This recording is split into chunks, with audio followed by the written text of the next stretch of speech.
ಮಾಡಿದ ಚೌತಿಯ ಪ್ರತಿಮೆಗೆ ಆನೆಯ ಸೊಂಡಿಲು ಮುಖವಿತ್ತು. ಅಪ್ಪನು ಮಾಡಿದ ಚೌತಿಯ ಪ್ರತಿಮೆಗೆ ಆನೆಯ ಸೊಂಡಿಲು ಮುಖವಿತ್ತು. ಇಲಿಯನ್ನು ಹೇಳಿದ ಯಾರಿದು ಎಂದರೆ ಈಶ್ವರ ಸುಖನೆಂದನು ಅಪ್ಪ. ಇಲಿಯನ್ನು ಹೇಳಿದ ಯಾರಿದು ಎಂದರೆ ಈಶ್ವರ ಸುಖನೆಂದನು ಅಪ್ಪ. ನನ್ನಪ್ಪನು ಮಾಡಿದ ಚೌತಿಯ ಪ್ರತಿಮೆಗೆ ಆನೆಯ ಸೊಂಡಿಲು ಮುಖವಿತ್ತು. ಮಾಕುಮಾರನ ಚೆಲು ಹಬ್ಬದ ದಿನ ಊಟಕ್ಕೆ ಬಂದರು ಅತಿಥಿಗಳು.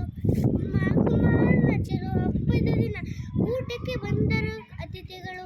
ಎಲೆಯನ್ನು ಇರಿಸಿ ಅನ್ನವ ಬಡಿಸಲು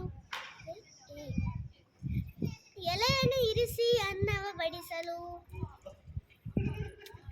ಎಲೆಯನ್ನು ಇರಿಸಿ ಅನ್ನವ ಬಡಿಸಲು ಏಕಾಂಗ್ರತೆಯಲ್ಲಿ ಜನ ಉಣ್ಣಲು 5 ಬಗೆಯ ಸಿಹಿ ಭಕ್ಷ್ಯಗಳಿದ್ದವು. ಆಹಾ, 5 ಬಗೆಯ ಸಿಹಿ ಭಕ್ಷ್ಯಗಳಿದ್ದವು. ಒಗ್ಗರಣೆ ಹುಳಿ ಮೊಸರಿತ್ತು. 5 ಬಗೆಯ ಸಿಹಿ ಭಕ್ಷ್ಯಗಳಿದ್ದವು.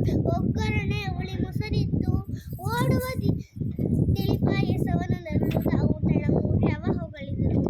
ಓಡುವ ತಿಳಿಪಾಯಸವನ್ನು ನರುತ್ತಾ ಊಟಣ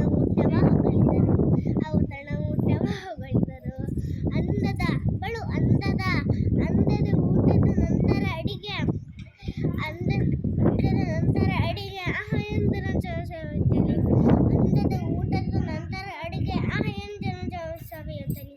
ಅ ಆ ಇ ಈ ಉ ಎ ಐ ಒ ಓ ಅಮ್ಮ. ಅ ಆ ಇ ಈ ಉ ಎ ಐ ಒ ಓ ಅಮ್ಮ. ಅ ಆ ಇ ಈ ಉ ಎ ಐ ಒ ಓ ಅಮ್ಮ. ಗಂಗಣಪತಿಯೇ ನಮಃ. Thank you.